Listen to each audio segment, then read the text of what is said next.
السلام عليكم. رحلة الاستثمار من الصفر. طبعا احنا متفقين كل اسبوع ان شاء الله، كل اسبوع سبت الساعة 9 الصبح ننشر فيديو نشوف اجمال المحفظة بتاعتنا قد ايه، وايه اللي نزل وايه اللي طلع، عشان لو حب يستثمر ولا حاجة يبقى عارف احنا ماشيين خطتنا ازاي ودنيتنا ازاي، ويشوف الدنيا قدام منه يعني.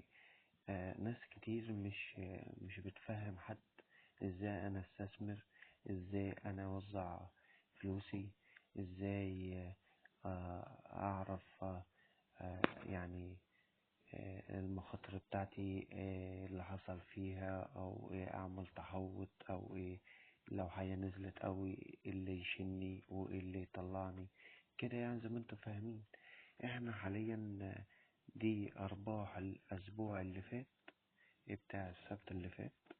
ماشي. حاليا كنا الفيديو اللي قبل كده كنا خسرانين يعني، كانت استثماراتنا كانت نزلت، وحاليا يعني كان أول أسبوع استثماراتنا تطلع، يعني عشان كنا بادئين بقالنا شهر أو أقل. تمام.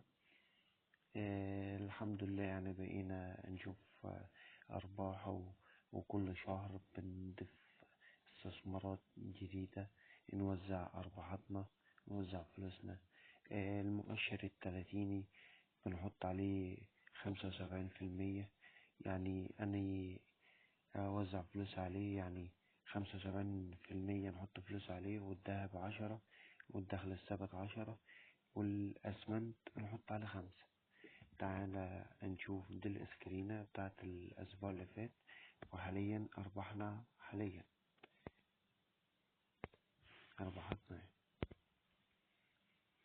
من الذهب. بنوزع على استثماراتنا زي ما انتوا فاهمين. الذهب نزل، الدخل الثابت يشن. الأسمنت كان خسران كتير، حاليا نزل بقى خسارة 9 جنيه. ماشي. والدخل الثابت مكسب 7، والمؤشر التلاتيني 43 جنيه مكسب. و... و... والحمد لله يعني كل حاجة مصورها معاكم، وبمشي على كل أسبوع بناخد سكرينة بتاعت الفيديو عشان تكون حاجة باينة قدامكم.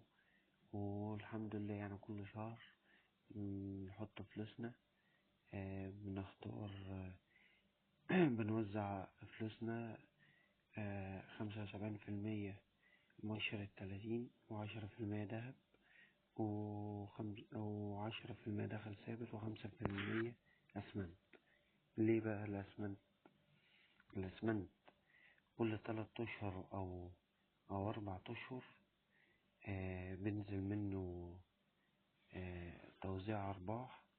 الأرباح بتاعتنا اللي بتيجي من الأسمنت بنحاول نحطها في المؤشر التلاتين، عشان المؤشر التلاتين ده الاعتماد عليه، زي ما انتوا فاهمين، ده الاعتماد عليه، ده يعتبر العمود الرئيسي بتاعنا.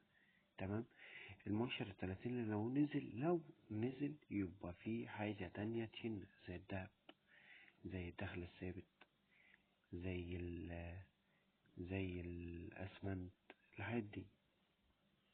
إن شاء الله هنكون مع بعض. واللي عجبك الفيديو اشترك عشان يوصلك كل جديد، وهيفوتك كتير، عشان احنا ان شاء الله كل شهر نحط فلوس في محافظتنا ونحاول نستثمرها.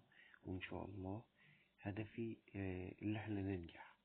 والاستثمار اما هو طويل الأجل بيبقى فيه مكسب، وطبعا يبقى الحمد لله على كل شيء، وبنحاول نعمل حاجة. أشوف وشكوا على خير، وأشوفكوا الصبح إن شاء الله. مش تنسى اللايك والاشتراك والكومنت الحلو. باي باي.